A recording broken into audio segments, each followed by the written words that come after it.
പ്രിയ സുഹൃത്തുക്കളെ, നമ്മുടെ YouTube ചാനലായ world of ഗോട്ടിലേക്ക് സ്വാഗതം. എൻ്റെ പേര് ഇഹ്ലാമുദ്ദീൻ ബിൻ സുലൈമാൻ. നമ്മുടെ ഇന്നത്തെ സബ്ജക്റ്റ് ഹലാലായ ആട് കച്ചവടം. അപ്പോൾ പൊതുവെ ആട് വളർത്തൽ പ്രവാചകന്മാരുടെ ചര്യയാണ്. ആട് വളർത്തൽ വീട്ടിന് ഐശ്വര്യമാണ്.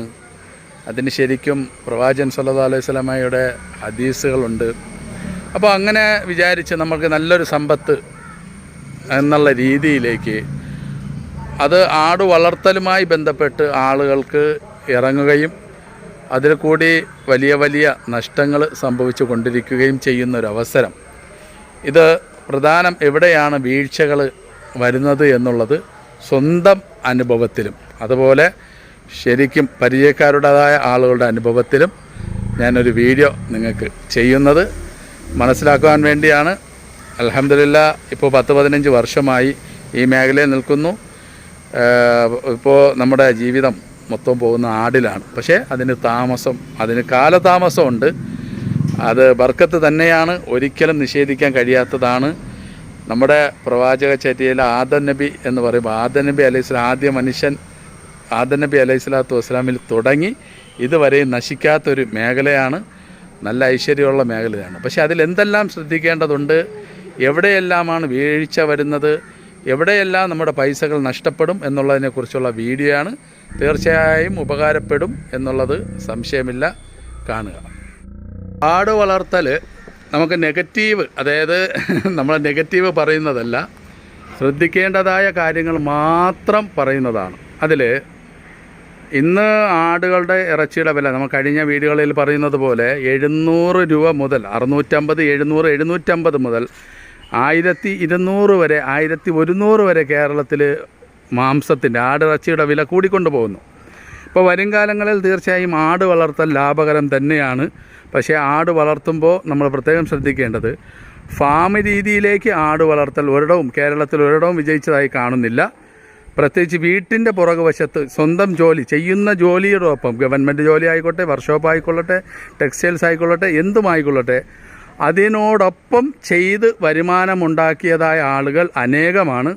ഇന്നും ചെയ്തുകൊണ്ടിരിക്കുന്നു, കുടിൽ വ്യവസായം പോലെ. എങ്കിൽ വെള്ളക്കോഴിയെ നമ്മൾ ഉൽപ്പാദിപ്പിക്കുന്നത് പോലെ ഫാമിലേക്ക് ഇറങ്ങി അങ്ങനെ ഒരു സിസ്റ്റമില്ല.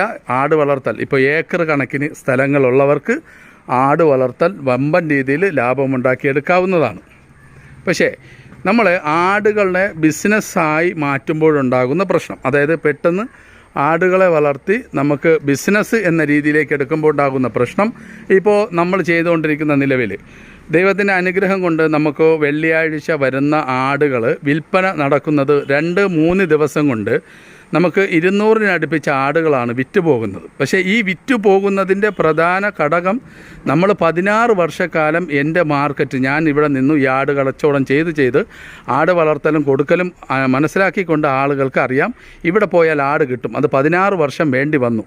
എങ്കിൽ ഒരു ആൾ തുടങ്ങുന്ന ആൾ ഇപ്പോൾ ഒരു ആടിൻ്റെ ഇന്നത്തെ ഒരു 200 ആട് നമ്മൾ രാജസ്ഥാനിൽ പോയി എടുത്തുകൊണ്ട് വരികയാണെങ്കിൽ, വലിയ ആടുകളാണെങ്കിൽ 30 ലക്ഷം രൂപ അടുപ്പിച്ച്, 20ഉം 25ഉം ചെറിയ കുട്ടികൾ തരങ്ങളാണെങ്കിൽ നമുക്ക് 15 ലക്ഷത്തിനും 20 ലക്ഷത്തിനും ഇടയിലാകുന്ന ആടുകൾ നമുക്ക് കൊണ്ടുവന്ന് 2 ദിവസത്തിന് വിൽക്കാനുള്ള മാർക്കറ്റ് നമുക്ക് കിട്ടിക്കഴിഞ്ഞാൽ ഒരു ആട് ഒരു ബിസിനസ് എന്ന രീതിയിൽ നമുക്ക് നോക്കുമ്പോൾ നമുക്ക് 6 ലക്ഷം വരെയും 5 ലക്ഷം വരെയെല്ലാം ബെനിഫിറ്റ് കിട്ടുന്ന ഒരു മേഖലയാണ്. എങ്കിൽ ഈ 3 എന്ന് പറയുന്നത്, അല്ലെങ്കിൽ 2 ദിവസം ഈ ആടുകൾ കൊണ്ടുവന്ന് 5 ദിവസമായി കഴിഞ്ഞാൽ ഈ 6 ലക്ഷം അല്ലെങ്കിൽ 4 ലക്ഷം രൂപ ലാഭം എന്ന് പറയുന്നത് നേരെ 1.5 ലക്ഷം രൂപയിലേക്ക് ലാഭം കുറഞ്ഞു വരും. ഇത് വീണ്ടും നമുക്ക് വിൽപ്പന നടക്കാതെ ഒരു 3, 4, 5 ദിവസങ്ങൾ കഴിഞ്ഞാൽ നമുക്ക് ഈ ലാഭത്തിൽ നിന്നും ആട് നമ്മുടെ മുതലിലേക്ക് മാറും. അത് 10 ദിവസമായി എന്നുണ്ടെങ്കിൽ നമ്മൾ കൊണ്ടുവന്ന ആടുകളുടെ വെയ്റ്റിൻ്റെ കുറവും, നമ്മുടെ ഈ ആടുകൾ മേയാത്തതിൻ്റെ പ്രശ്നവും, ക്ലൈമറ്റ് വ്യത്യാസവും, ആടിൻ്റെ മരണ നിരക്കും, ഇപ്പോൾ നമ്മളൊരു 200 ആട് 100 ഗ്രാം വെച്ച് ഒരു ആടിന് കുറയുകയാണെങ്കിൽ കൂട്ടുമ്പോൾ തന്നെ കിലോകളായി. അതായത് ശരാശരി നമ്മൾ കണക്കെടുക്കുമ്പോൾ 200 ആടിൽ ഒരാട് ചത്തുപോയി എന്ന രീതിയിൽ നമുക്ക് കണക്ക് വയ്ക്കേണ്ടി വരും.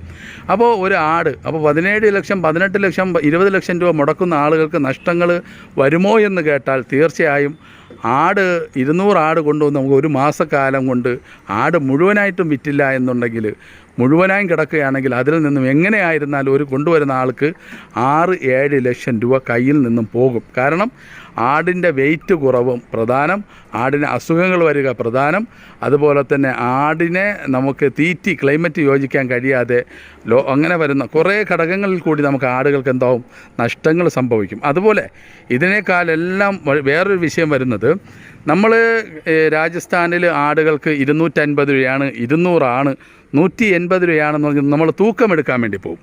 ഈ തൂക്കമെടുക്കാൻ വേണ്ടി പോകുമ്പോൾ അവിടെ നമുക്ക് 7,500 കിലോ അവർ തൂക്കം തരുന്ന ആട് നമുക്ക് കേരളത്തിലെത്തിക്കഴിഞ്ഞാൽ അത് 5,000-ന് താഴെ, 4,000-നും 5,000-നും ഇടയിൽ മാത്രമേ ആ വെയിറ്റ് നമുക്ക് നിൽക്കുകയുള്ളൂ. തൂക്കം എടുക്കാൻ വേണ്ടി പോകുന്ന ആളുകൾ അനുഭവങ്ങൾ വെച്ചാണ് നമ്മൾ ഈ വീഡിയോ പറയുന്നത്. കാരണം ഒരു കച്ചവടത്തിനെ സംബന്ധിച്ചിടത്തോളം നമ്മുടെ ഒരു പോളിസി തന്നെ, അല്ലെങ്കിൽ നമ്മുടെ വിശ്വസിക്കുന്ന മതത്തിൻ്റെ അടിസ്ഥാനത്തിൽ തന്നെ സത്യസന്ധമായ രീതിയിൽ പറയണമെന്നുള്ളത് കൊണ്ടും അനുഭവങ്ങൾ എന്നുള്ളത് കൊണ്ടും പറയുന്നതാണ്. അത് അനുഭവിച്ചതായ ഈ വീഡിയോ കേൾക്കുന്നവർക്ക്, ഈ വീഡിയോ കാണുന്നവർ, മുമ്പ് ഈ ആട് കൊണ്ടുവന്ന് വിറ്റവർക്ക് മനസ്സിലാവും ഈ പറയുന്നതിൽ എന്തുമാത്രം സത്യമുണ്ട് എന്നും.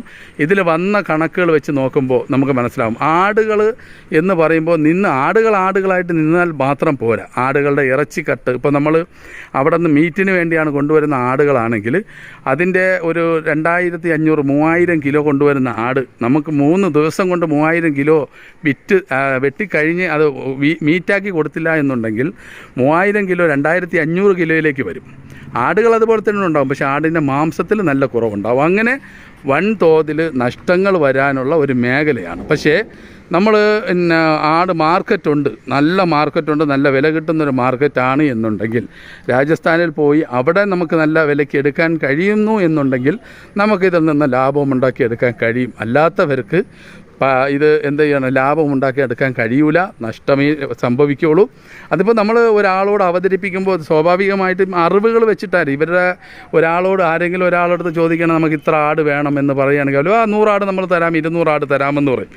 ആ ആടുകൾ കൊണ്ടുവന്ന് നഷ്ടപ്പെടുന്ന മറ്റവർക്ക് അറിയണം, അവർ കച്ചവടം എന്ന രീതിയിൽ കാണുന്നതാണ്.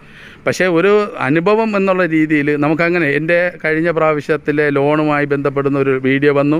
അതിലൊരു കാസർഗോഡുള്ള നമ്മുടെ ഒരു ഇക്ക വിളിച്ചിട്ട് ഇത്ര രൂപ അവർക്ക് പഞ്ചായത്തിൽ നിന്ന് കിട്ടാനുണ്ട്, തരണം. പക്ഷേ അതിന് ഞാൻ വീഡിയോ റിപ്ലൈ കൊടുക്കാത്ത കാരണം അദ്ദേഹം 62 വയസ്സ് പ്രായം. അദ്ദേഹം ഈ ആടുകളെ 300 ആടുകളുടെ പ്രോജക്റ്റ്, 200 ആട് 20 ലക്ഷം രൂപയുടെ പ്രോജക്റ്റ്, അത് വിജയിക്കൂല എന്ന് എനിക്ക് 100% അറിയാം.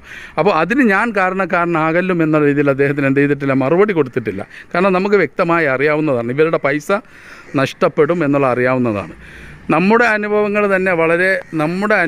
തന്നെ വളരെ കൂടുതലാണ്. നമുക്ക് ബീറ്റൽ ഗ്രാമ പദ്ധതികൾക്ക് വേണ്ടി ആടുകൾ എടുത്തുകൊണ്ട് വന്നു. ഇത്രയും വർഷത്തെ എക്സ്പീരിയൻസ് ഉണ്ട് ആടുകളെ നോക്കിയ എനിക്ക് പോലും. ആടുകൾ എന്ത് ചെയ്യാൻ പറ്റില്ല, അന്നത്തെ 7 മാസം തുടരെ നിന്ന മഴയ്ക്ക് നമുക്ക് എന്ത് ചെയ്യാൻ പറ്റിയില്ല, ആടുകളെ ക്ലൈമറ്റ് ആക്കാൻ പറ്റിയില്ല.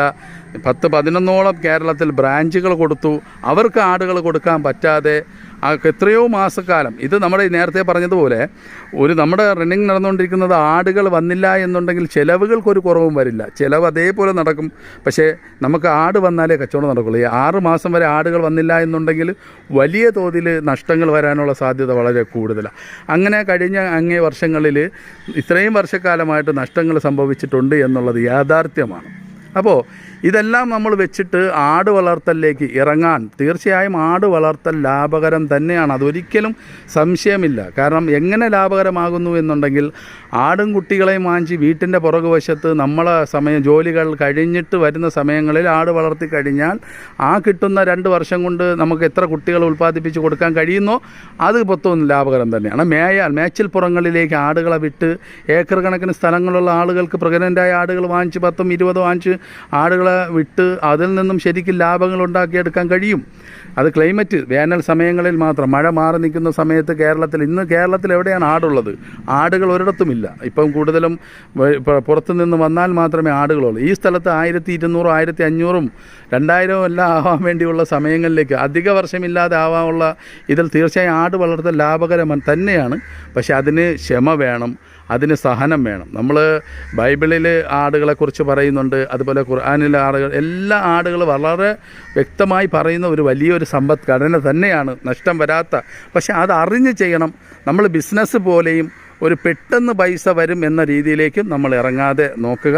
തീർച്ചയായും വളരെ വിശദീകരിക്കേണ്ടതായ വലിയ സംഭവമാണ്, ഈ ഒരു വിഷയമാണ്. ഞാനിത് ചുരുക്കി പറയുന്നു എന്നുള്ളത് മാത്രമേ ഉള്ളൂ.